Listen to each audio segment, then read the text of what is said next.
आपने कभी सोचा है कि कोई पहाड़ सिर्फ पत्थर नहीं बल्कि जीवित देवता हो सकता है, जहाँ चट्टानों में सांसें बसती थी, जहाँ हर शिखर पर केवल ऊंचाई नहीं बल्कि आस्था निवास करती। वो पहाड़ जिन पर हथौड़े नहीं चलते थे, मंत्र गूंजते थे। वो जंगल जिन्हें कानून ने नहीं विश्वास ने बचा रखा था। बस्तर की इन्हीं रहस्यमयी पहाड़ियों में एक समय गूंजता था ढोल की थाप, मांदर की आवाज और हजारों लोगों की सामूहिक श्रद्धा। इस पर्व को कहा जाता था डोंगर देव जतरा। यह केवल एक त्योहार नहीं था, यह पहाड़ और इंसान के बीच एक मौन समझौता था, एक वादा कि जब तक देवता खड़ी हैं, तब तक गांव सुरक्षित है। डोंगर देव को गोंड और मारिया जनजातियां अपना रक्षक मानती थी। सूखा हो या बीमारी, युद्ध हो या अकाल, हर संकट में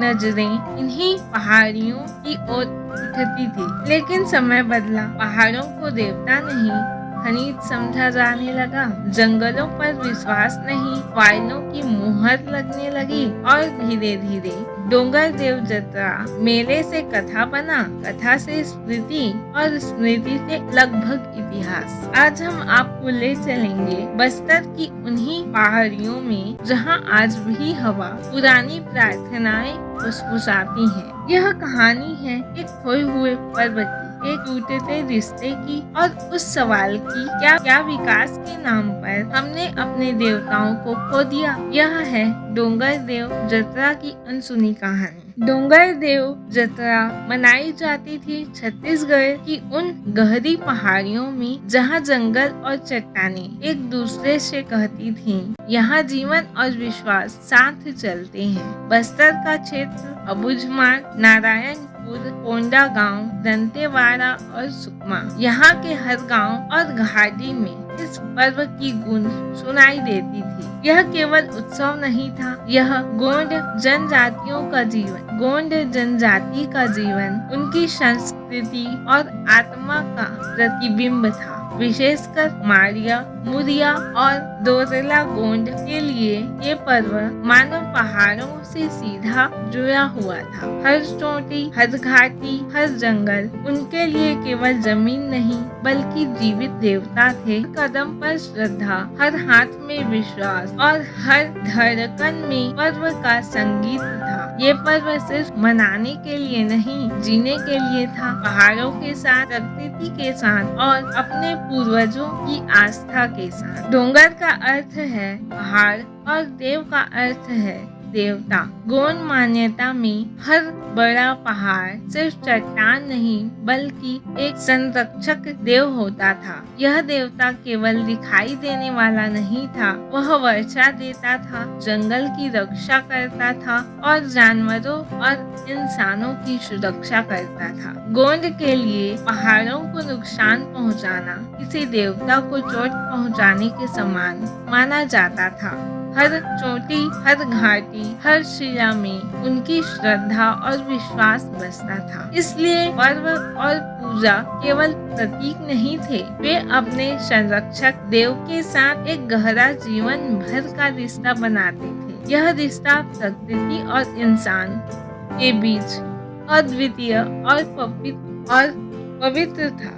हर पवित्र पहाड़ के नीचे होती थी देवगुड़ी। यह केवल पत्थर और मिट्टी से बनी एक छोटी संरचना नहीं थी, बल्कि उस पर्व की आत्मा थी, देव के प्रति श्रद्धा और विश्वास का प्रतीक। डोंगर देव जतरा के शुरू होने से पहले गोंड जनजाति के लोग यहाँ देव से अनुमति लेते। हर मंत्र, हर नृत्य, हर था पहले देवगुड़ी की आशीष से ही पूरी होती थी। बिना अनुमति पूजा अधूरी मानी जाती थी। यह केवल नियम नहीं था, बल्कि एक गहरा संबंध था, मनुष्य और देवता के बीच का अदृश्य समझौता, जो पहाड़ और जंगल की रक्षा करता था। इसलिए हर कदम पर श्रद्धा, हर प्रार्थना में विश्वास और हर पर्व में आस्था का अद्वितीय संगम होता था। डोंगर देव जतरा साल में केवल एक बार होती। अक्सर यह पर्व बारिश बारिश या फसल के पहले मनाया जाता था, जब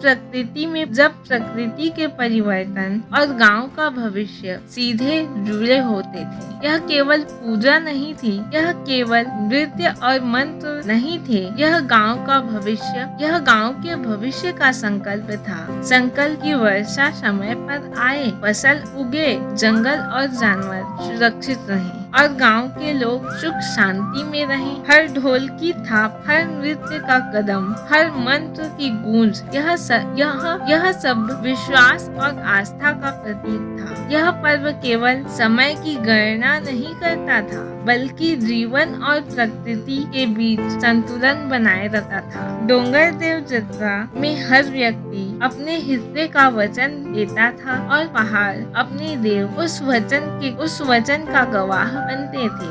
डोंगर देव जत्रा के दिन गांव के लोग विशेष तैयारी करते थे, उपवास रखते, स्नान कर शुद्ध होते और पारंपरिक वेश पहनते थे, जैसे कि प्रकृति और देवता के सामने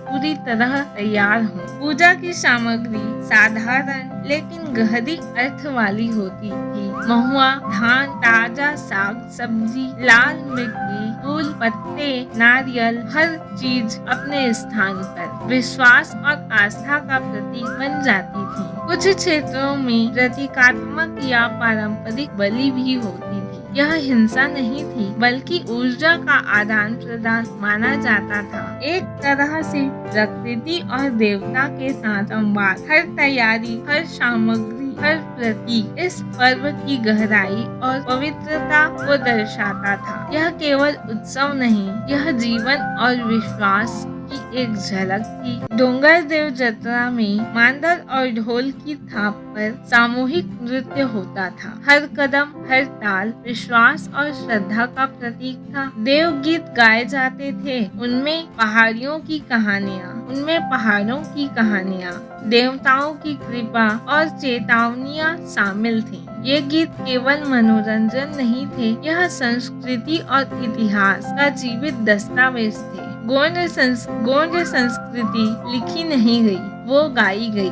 हर स्वर में पहाड़ों और जंगल की आत्मा बसती थी। हर गीत, हर नृत्य मानव और प्रकृति के बीच की गूंज थी और यही इसे अद्वितीय बनाता था। डोंगर देव जत्रा असल में था आदिवासी पर्यावरण कानून। पेड़ काटना वर्जित, शिकार निषिद्ध, जल स्रोतों की रक्षा, आज जिसे हम इन्वायरमेंटल प्रोटेक्शन कहते हैं, वह गोंड समाज सदियों पहले जी चुका था। प्रकृति और मानव का संतुलन जत्रा के नियमों में निहित था। जत्रा के समय झगड़े सुलझाए जाते, पहाड़ के नाम पर ली गई कसम जिससे बड़ी सच्चाई मानी जाती थी, सबसे बड़ी सच्चाई मानी जाती थी। डोंगर देव न्याय का साक्षी था, हर निर्णय में आस्था और आदिवासी मूल्य जीवित रहते थे। डोंगर देव जत्रा क्यों लुप्त हुई? पहला कारण खनन, लौह अयस्क, बाक्साइट, कोयला, पवित्र पहाड़ काट दिए गए। दूसरा वन कानून, आदिवासियों को उनकी ही जमीन में अवैध बना दिया गया। तीसरा आधुनिक विकास और चौथा धार्मिक और सांस्कृतिक दमन। इन कारणों से जत्रा धीरे धीरे अपने पवित्र स्वरूप से दूर होती गई। डोंगर देव जत्रा पूरी तरह खत्म नहीं हुई, लेकिन सबसे बड़ा नुकसान हुआ उसकी समझ। नई पीढ़ी अब इसके नाम तक नहीं जानती।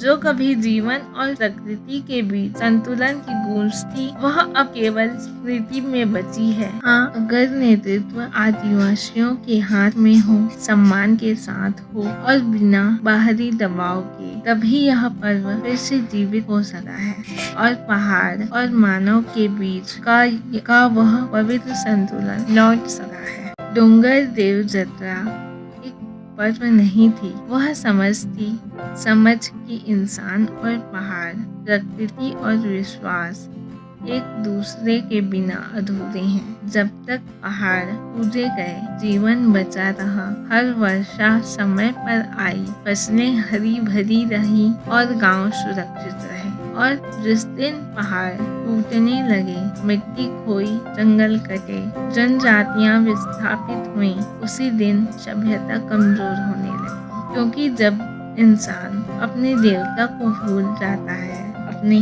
देवता को भूल जाता है, वह अपनी जड़ें खो देता है। अगर आपको लगता है कि यह इतिहास भुलाया नहीं जाना चाहिए, वीडियो को लाइक करें, कमेंट में अपनी राय लिखें और चैनल को सब्सक्राइब करें। क्योंकि जो संस्कृति भूल जाती है अपने पहाड़, वो अपनी जड़ें खो देती हैं, और अगर हम नहीं याद रखेंगे तो हमारी आने वाली पीढ़ियां भी उस समझ से वंचित रह जाएंगी।